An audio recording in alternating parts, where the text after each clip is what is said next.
Bonjour les enfants, Baruch Hashem, il fait chaud aujourd'hui, j'ai pas ma veste, c'est pas grave. L'essentiel c'est qu'on est ensemble et qu'on étudie la Torah. Mishnah Zayin, 7e Mishnah du 2e Péreth. Et on est toujours dans les enseignements de Hillel. Ici c'est le dernier enseignement de Hillel dans ce chapitre, en tout cas ce qui apparaît devant nos yeux.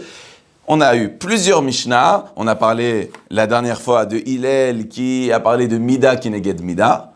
Ouais, comment on se comporte, Hachem il se comporte avec nous. Maintenant, il nous dit des grands secrets de la vie. Donc, il faut faire attention comment tu gères ta vie. Voilà, comment tu te comportes, Hachem se comporte avec toi. Maintenant, il va te dire des grands klalim, des grandes généralités sur plein de notions de la vie. Ouaya Omer, Hillel disait, ça veut dire quoi il disait, comme il dit toujours le Barthénora?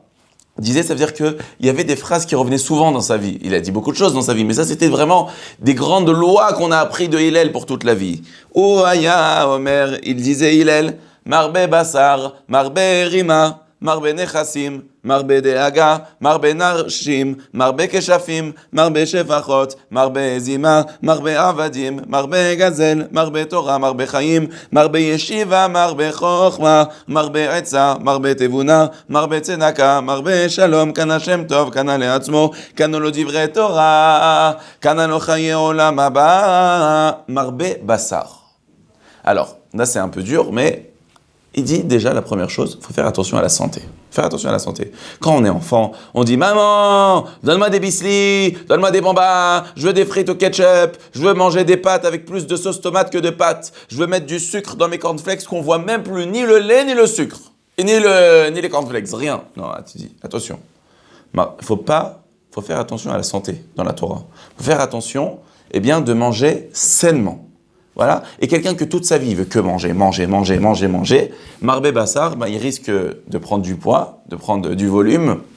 Et d'un autre côté, il faut savoir que après 120 ans, quelqu'un il décède, il est malheureusement dans la terre. Et là-bas, en fonction de sa taille et de sa corpulence, il y aura là-bas des vermines qui vont l'atteindre. Donc plus quelqu'un, il a pas fait attention à sa santé, plus il va en souffrir de ça après 120 ans. D'accord? Maintenant, encore une fois, il ne faut pas juger des personnes que eux, ils ont été comme ça. On ne juge pas. Il y a des gens que c'est par des natures, il y a des gens... On ne juge pas les gens. Chacun comme il est, Hachem il aime, chacun il a son devoir de conscience par rapport à il est, on ne juge personne. Mais il faut juste savoir que la Torah nous dit, fais attention. Et il y a des gens qui disent, mais tous les jours je vais au restaurant. Il y avait un monsieur au Mexique, il était dans le Guinness des records, l'homme le plus gros du monde, il mangeait tous les jours, là-bas j'ai lu dans le Guinness, tous les jours il mangeait un hamburger et une pizza. Tous les jours. Si c'est pas bon pour la santé. Après, ils pouvaient même plus marcher. Et avec tout ça, pourquoi? Pour qu'après des vermines, ils ont plus de travail que les autres, que Dieu préserve. Donc il faut faire attention. La Torah, elle te dit, fais attention. Préserve ta santé. Marbe Bassar, Marbe Rima. Celui qui croit qu'il mange toute la journée. N'empêche, ces vermines, c'est comme une épingle dans la chair d'un être vivant. Donc il faut faire attention. Mais, bien sûr, on ne juge personne. Marbe Nechassim, Marbe Deaga, ça c'est autre chose. Tu dis, alors, il y a des gens qui veulent manger toute la journée. Non, tu manges ce que tu as besoin, ce qui est bon pour ta santé, etc. Ça, c'est la première chose. Deuxièmement, alors, je mange pas des tonnes, mais j'achète plein. J'achète des maisons, j'achète des yachts, j'achète des voitures, je collectionne les voitures. Je vais acheter un parking entier. Mais pas les petites voitures, les petites, des vraies, des belles, des BMW Wertenschlag, et des Rolls-Royce, et tous, je veux tout m'acheter. Alors, tu dis quoi? Marbe Nechassim, Marbe Deaga. Celui qui multiplie les biens, multiplie les soucis. C'est-à-dire, c'est sûr, tu dois avoir dans ta vie, tu dois avoir des choses, c'est important, tu as besoin d'une maison, tu as besoin d'une voiture, ce que tu as besoin dans ta vie, pour ta vie de tous les jours, c'est très bien, c'est une mitzvah. Tu as quelque chose, ça te fait du bien, une autre voiture, je sais pas, tu veux faire plaisir à ta femme et tout, c'est très bien. Mais pas que ça devient sans limite. D'accord? Ce que tu as besoin, c'est une mitzvah. Il faut bien réfléchir, si tu as vraiment besoin, c'est juste tam comme ça, d'accord? Si ça te fait du bien dans ta peau, si c'est bien sûr d'après la Torah et les mitzvot, c'est bien. Mais quelqu'un qui il est toute la journée à avoir, c'est que des soucis. Il y a des femmes, elles ont plein de bijoux et elles sont tout le temps dans l'angoisse. Quand elles partent en vacances, et comment elle va faire, elle va mettre où ses bijoux, et où le truc. C'est des soucis. Et vous savez, c'est écrit dans...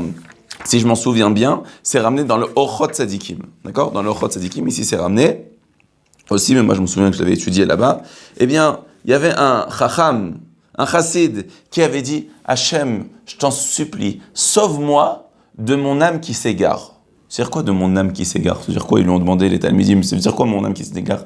Il dit que je n'ai pas trop de choses. Parce que quand j'ai trop de biens, j'ai trop de soucis. J'ai une maison là-bas, oh là là, en Espagne, comment je vais faire pour la louer? Là-bas en Espagne, ils ont changé les lois. Et là-bas quand j'ai travaillé, et ma tête, elle est dans tous les sens. Quand on a trop de choses, on n'arrive plus à tout gérer. Donc c'est pour ça. Et aussi, il y a un autre problème. Parce que la Torah elle nous dit, quelqu'un, ce qu'il a, il veut toujours le double. Quelqu'un qui a 100, il veut 200. Quelqu'un qui a 200, il veut 400. Quelqu'un qui a 1000, il veut 2000.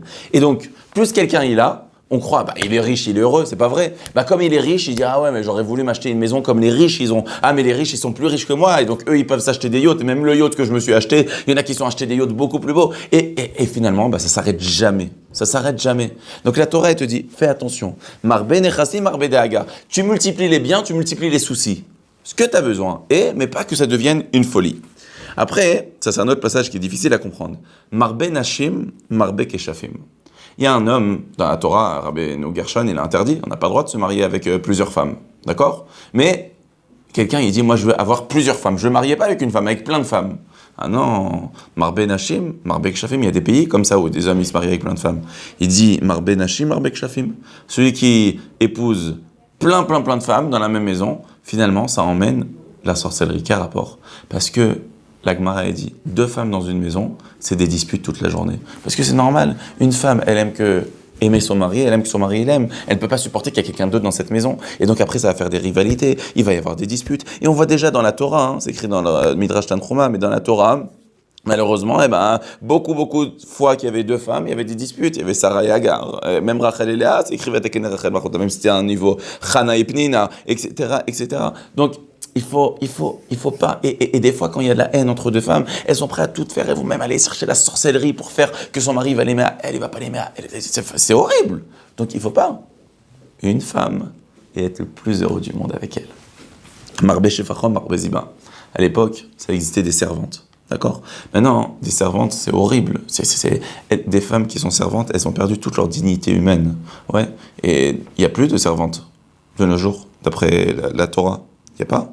Mais si quelqu'un il avait acheté des servantes, c'est des femmes que, pour être servantes, ou en tout cas qui ont accepté d'être servantes, c'est des femmes qui n'avaient plus de dignité. D'accord? Elles n'ont plus de vie à elles-mêmes, elles n'ont plus rien. Et des femmes qui n'ont plus de dignité humaine, elles n'ont plus de classe, elles n'ont plus de limites, elles n'ont plus rien.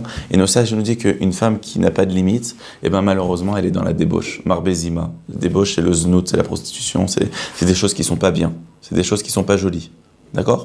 Donc, parce que une femme qui a sa dignité, elle sait garder sa classe, sa prestance, son honneur. Elle va pas faire n'importe quoi, n'importe où, n'importe comment. Elle a une classe, elle représente quelque chose. Mais une femme qui est chiffra, elle a plus rien, c'est pas bien. Marbe Avadi, Marbe Gazelle, quelqu'un qui a beaucoup de serviteurs, ses serviteurs aussi, c'était à l'époque, c'était pas bien. Malheureusement, comme c'est des gens qui traînent et qui ont plus de vie, qui ont plus de limites, qui ont des maîtres et tout, et malheureusement, ils sont tentés à voler. Donc, celui qui a beaucoup de serviteurs, il multiplie le vol. Donc, quelqu'un qui multiplie les servantes, il multiplie la débauche. Et celui qui multiplie les serviteurs, il multiplie le vol. Par contre, là, on a parlé du négatif, maintenant on parle du positif. Marbe Torah, Marbe Chaim. Tu multiplies la Torah, tu multiplies la vie.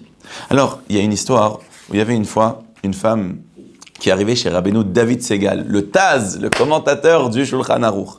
Et elle était en train de pleurer, elle a hurlé, mon fils, il est en train de mourir, Rav, faites quelque chose. Et le Rav, il a dit, mais qu'est-ce que tu veux que je fasse? Je suis Hachem, c'est moi qui donne la vie et qui reprend la vie, je ne peux rien faire. Elle lui a dit, mais je sais que toi, tu as le corps de la Torah. Et je ne crie pas à toi, je crie à la force de la Torah qui est en toi. Alors le Rav, il a dit, tu as raison. Alors je consacre l'étude de la Torah que maintenant j'étudie avec mon élève, je le consacre pour la refoua shelema de ton fils. Et bien voilà, quelques instants après, l'enfant il a guéri. Et il y a plein d'histoires, je connais un Rav Volkin ici à Jérusalem aussi comme ça, qui avait été chez Rav Kanievski, il a dit, Rav, il y a quelqu'un qui est malade, je veux consacrer tous mes shiurim pour sa refoua shelema, pour sa guérison. Le Rav lui a dit, pourquoi tous les shiurim? Même un shiur tu consacres, on peut pas se rendre compte ce que la Torah, elle emmène la vie. Alors il y a une autre histoire qui est très belle, c'est l'histoire du Chafetz Chaim. Le Chafetz Chaim, donc le Gadol Hador, le grand de la génération, lui, le Chafetz Chaim, une fois, il a rassemblé des grands donateurs, des gens qui sont riches. Je vous souhaite la richesse pour faire du bien, Bezrat Hashem. Donc il a rassemblé beaucoup de donateurs parce qu'il voulait qu'on construise un hôpital. Il n'y avait pas d'hôpital dans la ville, la structure était catastrophique. Ouais, toute l'infrastructure était catastrophique. Et donc, il a dit, il faut à tout prix faire quelque chose pour construire un hôpital. Donc, j'ai besoin de votre aide financière. Alors, il y en a un, il a dit, moi, j'offre, il n'avait pas tout payé l'hôpital. Moi, je paye 5 lits d'hôpital. L'autre, il dit, moi, je paye 10 lits d'hôpital. Moi, j'en paye 20 lits d'hôpital. Ouais, c'est des sommes astronomiques. Et tout d'un coup, il y a 2-3 élèves de yeshiva qui arrivent. Et le Rav Etzraim, il sort, il va leur parler. Il y en a un, il avait de la gave, il avait de l'orgueil, il a dit « C'est quoi ça? Nous, on offre de l'argent. » Et le Rav Etzraim, il part pour parler à 2 petits élèves de yeshiva. Mais ça veut dire quoi, ça? Mais il était tellement khatsouf, il avait tellement d'effronterie, que quand le Rav Etzraim il est revenu, il lui a dit « Mais dites-moi, Rav, eux, ils ont offert combien pour que vous nous quittez, nous les riches, pour aller voir 2 petits jeunes élèves? Ils ont donné combien, eux, pour cet hôpital? Eux, ils sont plus importants que nous ?» Le Rav Etzraim, il a dit « Bien sûr, ils ont payé plus que toi. » « Ah bon? Quel argent? Ils n'ont pas d'argent? » Il a dit « Bien évidemment. » Il a dit « Eux, c'est pas juste qu'ils ont donné de l'argent, eux encore plus que ça. » Ils n'ont pas compris. Et après, le Rav Etzraim, il a expliqué, il dit, quoi, qu'est-ce que vous faites, vous? Vous donnez de l'argent pour guérir des malades. Mais c'est écrit dans la Mishnah, Marbe Torah, Marbe Chaim. Quand on étudie la Torah, ça emmène la vie, ça protège le monde. Même si on ne le voit pas, mais la Torah, elle nous le dit. Hachem, il a créé le monde par la Torah. Quand on se joint à la parole de Dieu, ça protège le monde. C'est sûr qu'on a besoin. Mais sache que par le mérite de la Torah, ça fait que ça protège les gens qui ne tombent pas malades.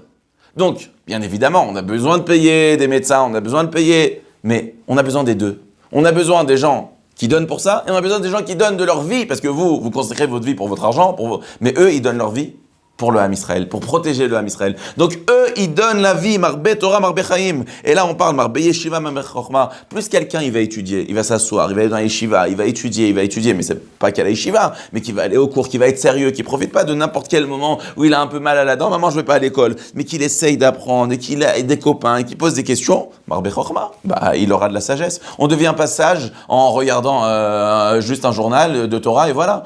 Il faut étudier tous les jours. Marbe Etza, Marbe Tvuna. Vous en souvenez, on avait dit, Lo Abaishan Lamed, quelqu'un il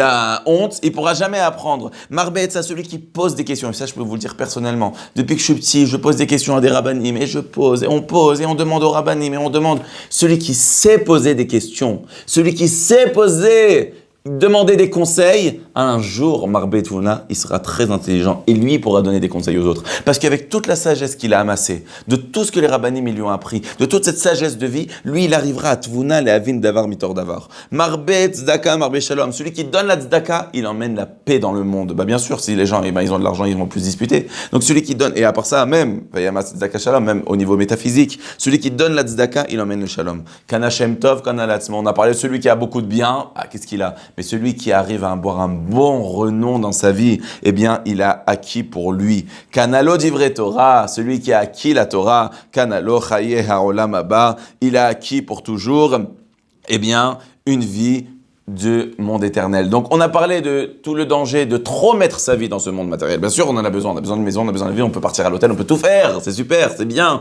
C'est important pour notre vie, pour notre santé mentale, physique, psychique. C'est très bien. Mais si ta vie, c'est que ça, après, c'est des soucis. Mais celui qui a la Torah, eh bien, il remplit sa vie de quelque chose de concret qui arrivera à grandir pour l'éternité. Bravo les enfants! Et on vous aime tous très fort, même si vous n'êtes pas des enfants, parce qu'on est tous les enfants d'Israël.